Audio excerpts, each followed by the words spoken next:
तर हॅलो नमस्ते। आज आपण आपल्या चॅनलवर घेऊन आलेलो आहोत अगदी झटपट होणारी अशी पास्त्याची रेसिपी।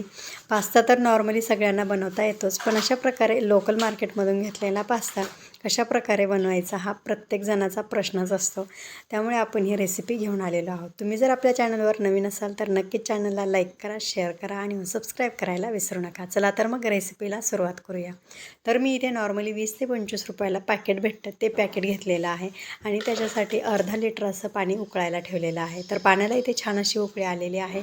आपण यामध्ये मसाल्याचं पॉकेट भेटतं ते साईडला काढून ठेवूया आणि हा पास्ता छान असा त्यामध्ये मिक्स करून घेऊया। तर पास्ता एकमेकाला चिकटायला नको त्यासाठी थोडंसं तेल आणि अर्धा चमचा आपण इथे मीठ ॲड केलेलं आहे। तर आपण हे झाकून दुसऱ्या शेगडीवर ठेवूया, तोपर्यंत तिकडे पास्ता देखील शिजत आहे आणि इकडे आपण फोडणी तयार करून घेऊया। तर एक मोठी 2 चमचे आपण इथे तेल टाकून घेतलेलं आहे। एक गड्डी लसूण कट करून घेतलेला आहे, अद्रक अर्धा चमचा आणि चवीनुसार हिरवी मिरची तुम्ही तुमच्या चवीनुसार कमी जास्त करू शकता। छान असं फ्राय करून घेऊया। तर अगदीच मिरची तुम्ही कशी घेतली त्यावर देखील तुम्हाला इथे मसाला यूज करायचा आहे। छान असं आपल्या इथे लसूण आणि मिरची परतल्या गेलेली आहे। त्यानंतर एक मोठा कांदा आपण इथे बारीक असा कट करून घ्यायचा आहे। छान असा क्रीमी होईपर्यंत आपल्याला हा कांदा परतवून घ्यायचा आहे। तर तुम्ही तुमच्या घरी पास्ता कशा प्रकारे बनवता ते कमेंट करून नक्की सांगा। कांदा इथे छान असा परतलेला आहे।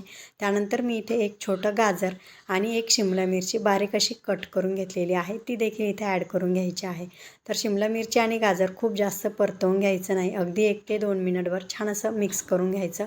फुल फ्लेमवर आपण फक्त क्रंची करून घेणार आहोत। त्यानंतर मी अर्धा चमचा आपण इथे ग्रीन चिली सॉस टाकून घेणार आहोत। त्यानंतर अर्धा चमचा डार्क सोया सॉस, अगदी पूर्णपणे ऑप्शनल आहे। त्यानंतर 2 चमचे आपण इथे टोमॅटो केचप आणि थोडी बेडगी मिरची पावडर, जिरे पावडर आणि मसाला हा यामध्ये पॅकेट निघलेला अर्धा पॅकेट मी इथे मसाला घेतलेला आहे।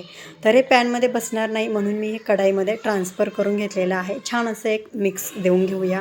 अगदी छान पूर्ण मसाला याला लागेल इथपर्यंत मिक्स करून घ्यायचा आहे। तर पूर्ण मसाले आपण पास्त्याला इथे लावून घेऊया। तुम्ही पाहू शकता अगदी मस्त मोकळा आपला इथे पास्ता तयार झालेला आहे।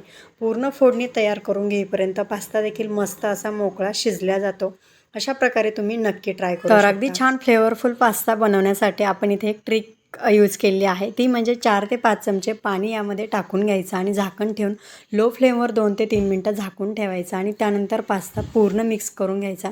तर तुम्ही पाहू शकता पूर्ण मसाल्याचा फ्लेवर हा पास्त्याला लागला जातो आणि पास्ता अगदी छान असा तयार होतो। तर तुम्ही पाहू शकता अगदी फ्लेवरफुल पास्ता आपला इथे तयार झालेला आहे। जर तुम्ही मुलांसाठी पास्ता बनवत असाल तर नक्कीच मार्केटमधून घेतलेल्या पास्त्यामध्ये जो मसाला निघतो तो अगदी अर्धा इथे यूज करायचा, म्हणजे मुलांच्या पोटाला देखील हानिकारक होणार नाही। तर तुम्हाला आपली ही रेसिपी कशी वाटली ते कमेंट करून सांगायला विसरू नका। चॅनलवर नवीन असाल तर नक्कीच चॅनलला लाईक करा, शेअर करा आणि चॅनलला सबस्क्राईब करायला विसरू नका। व्हिडिओ पूर्ण पाहिल्याबद्दल धन्यवाद।